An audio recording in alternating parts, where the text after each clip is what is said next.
Chapter 17. Anyone taking the time to search Derek Badger's luxury motor coach would have found a clue to his strange and sudden departure. Inside a silk pillowcase, tucked beneath his mattress, was a cherished collection of DVDs, volumes 1 through 3 of the Nightwing trilogy. The movies were based on a series of popular novels featuring a handsome but sensitive high school baseball star named Dax Mangold and his girlfriend, Lupa Jean. In the first installment, Cartwheel of Doom, Lupa Jean turns into a vampire after being bitten by a bat during cheerleading practice. In the next volume, Bark of the Dark Prince, Lupa Jean bites Dax's dog, a dopey but adorable beagle named Bixby, and the dog becomes a vampire. In the final saga, Revenge of the Blood Moon, Dax himself gets chomped by a bat, a flying squirrel, a crazed guinea pig, lovable Bixby, and of course, Lupa Jean, twice. Still, Dax manages to fight off the vampire curse and rescue both his beloved pet and girlfriend from the clutches of the undead.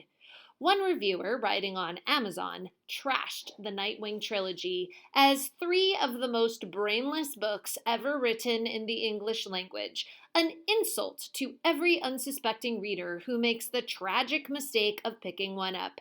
Derek Badger had never picked up any of the books because he strenuously avoided reading.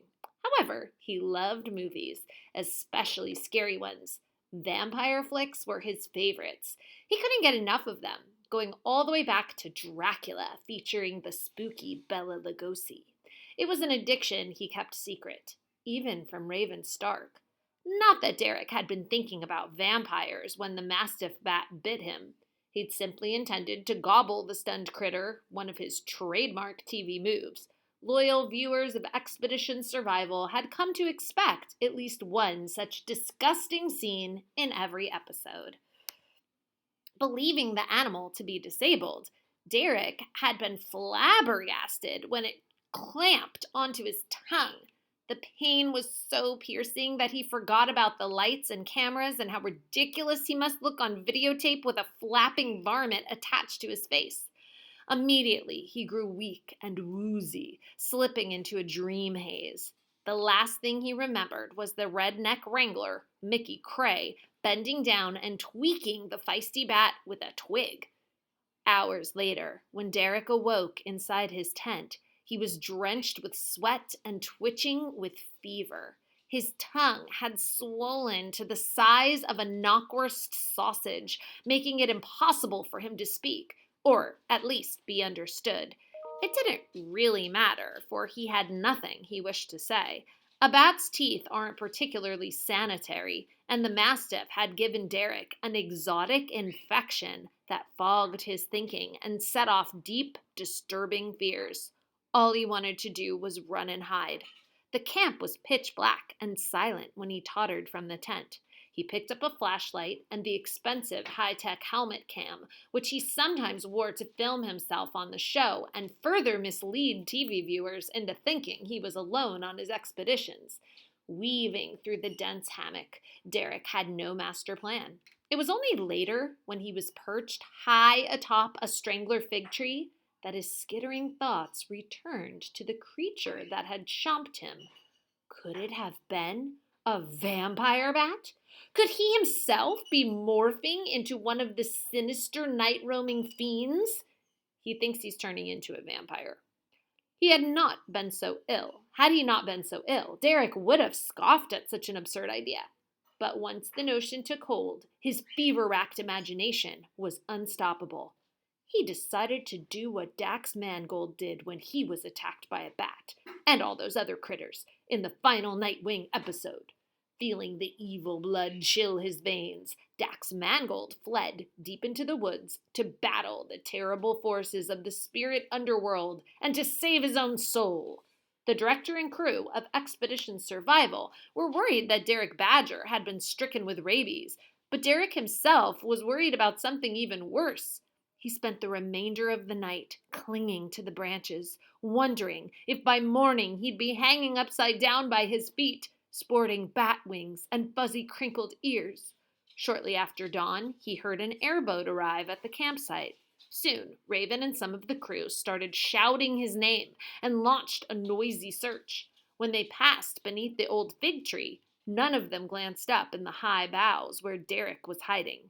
Soon afterward, he scrambled to the ground and made his way to the moat, where Link's airboat was moored. Unlike real survivalists, Derek had no natural sense of direction. He steered the flat-bottomed vessel across the liquid prairie in a snaking, aimless path that ended with him smacking into the embankment of another tree island. So he crashed the airboat. The airboat was traveling exactly 29 miles per hour when it pancaked to a halt, ejecting Derek head over heels. He landed on his helmet cam, bounced twice, and then rolled into a bitter-smelling thicket of poison ivy. There he lay, scratching frantically until a spear of sunshine lanced through the leafy canopy and caught him squarely in the eyes.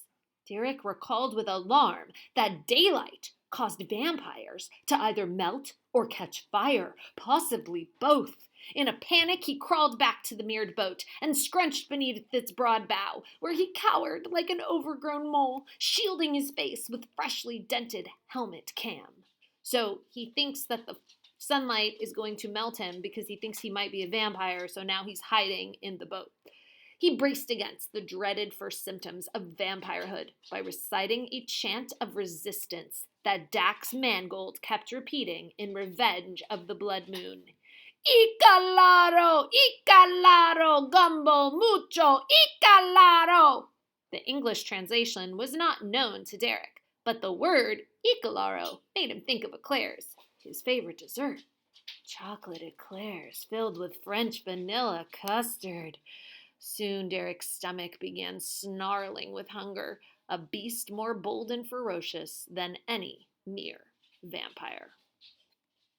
Sickler wasn't losing any sleep over the missing survivalist. So remember, Sickler is the owner of that shop that's right on the edge of where they're filming, and he's the guy that was sending them out in airboats and stuff. The longer Derek Badger stayed lost, the better it would be for Sickler's business. Before setting off on the search, the airboat drivers and TV crew had loaded up on bottled waters, sodas, coffee, snacks, and sunscreen at Sickler's souvenir shop. Raven Stark had warned Sickler not to tell a soul that Derek was missing because it might leak to the media, and then snoopy reporters would show up. Sickler had sort of agreed to keep his mouth shut. It would be good publicity for the shop if he got his face on the evening news, but for now, he was willing to wait. He was sitting alone, devouring a box of powdered donuts behind the counter, when a burly, unshaven man opened the screen door. The man was too tan to be a tourist. He wore a faded Buffalo Bills jersey, baggy gray gym shorts, and soiled sneakers with no laces. His hair was matted, and his eyes were red-rimmed and oozy. "Can I help you?" Sickler asked. "I believe so." "You look thirsty, sport. Want a soda?" "Yeah," the man said. "Sure." "In a bottle if you got one." "Absolutely." "Is that real or fake?" The man pointed at the bleached skull of a fox that was displayed on a pine shelf above the microwave. "Course it's real." Sickler managed to sound indignant. "Shot it myself," he said, which was a lie. "It's yours for $40. "No thanks." "How about 30? "How about letting me enjoy my drink?" The man swigged down half the bottle before he spoke again. "I'm trying to find somebody." Sickler thought instantly of Derek Badger, but it didn't add up. The stranger didn't look like a TV reporter. "Who you looking for? What's his name?" "Not he," the man said. "It's a she." Sickler smiled and licked the sugary dust from another donut. "We don't get lots of women coming through here, sport. I'm pretty sure I'd remember." The man slapped a wallet-sized photograph on the countertop. "She's not a woman," he said gruffly. "She's my daughter." It was a school picture of the scrawny girl who'd been hanging around with Derek Badger's television crew. She looked exactly the same, except that in the photo, she didn't have a black eye. "She's real sick," the man said. "She run off without her medicine." "What's the matter with her?" Sickler asked. "It's called Lloyd's disease. She could die from it." "Never heard of that one. Lloyd's disease?" "It's rare," the man said. "Only 1 out of 22 million kids get it, is what the doctors told us." Sickler had seen enough trouble over the years that he wasn't looking for more. Maybe the stranger was telling the truth, and maybe he wasn't. In any case, Sickler had no desire to get in the middle of a family hassle. He pushed the girl's photograph away. Sorry, she doesn't look familiar. Oh, is that right?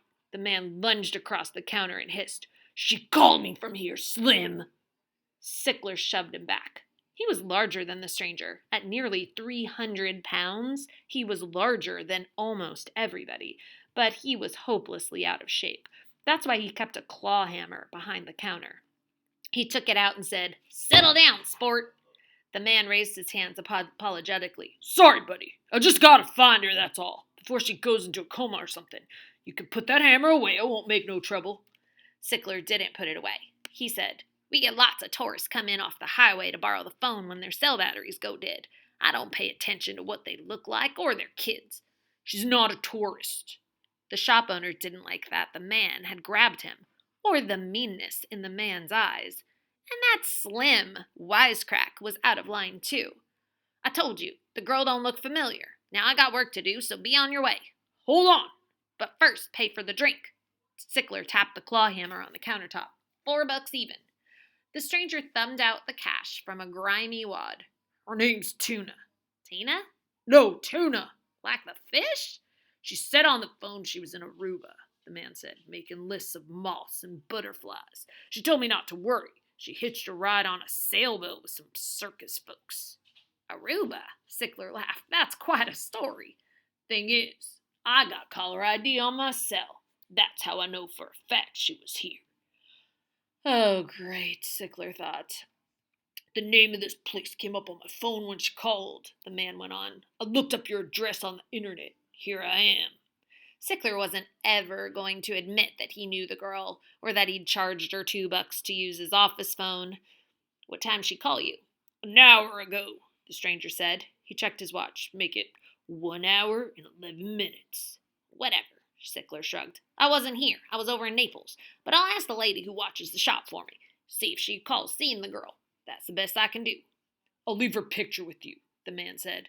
"Hey, is that your motor coach parked outside? The big black number with the tinted windows?"